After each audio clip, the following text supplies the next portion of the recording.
জন্য রেডি হয়ে যা, আমি জাহান্নামের আগুন এটা আমি চাই না। আমার আদরের বান্দারা জান আমি এদেরকে বড় দুর্বল করে বানাইছি, মানুষের মতো দুর্বল কিছু বানাই না। দুর্বল সূর্যের গরম সইতে পারে না, মশার কামড় সহ্য করতে পারে না। এই মানুষগুলোকে জাহান্নামের আগুনে জ্বলবে, ওরা কবরে গিয়া মাটির চাপা খাবে। আমি আল্লাহ চাই আমার পড়তে আসে না, নাই এরপরে আমার পরিণাম ফল জান্নাত হবে নাকি জাহান্নাম। আবু বকর কান্না করেন, ওমরে ফারুক কান্না করেন। আবু বকরের মতো টিকিট পাইয়া জাহান্নামের ভয়ে যদি কান্না করেন, আমার কান্না করা দরকার। এরে বান্দা, আল্লাহ তো এই কথা বলে না, সব দুনিয়াদারি বাদ দিয়া, চাকরি বাদ দিয়া, লেখাপড়া বাদ দিয়া শুধু আল্লাহরে ডাকো। আল্লাহ তো এইটা পছন্দ করেন নাই, নবীও কেন সমর্থন করে না।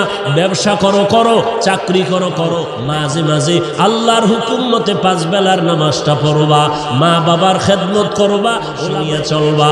কারণ যতই বাহাদুরি করো, যেদিন আজরাইলের টিকিট বাড়ির দরজায় দাঁড়ায় যাবে, অ্যাম্বুলেন্স যখন শুরু হয়ে যাবে, ওই দিন যখন ডাক এসে যাবে, কে ধনী কে গরিব, কে মূর্খ কে শিক্ষিত, কোনো ভেদাভেদ নাই।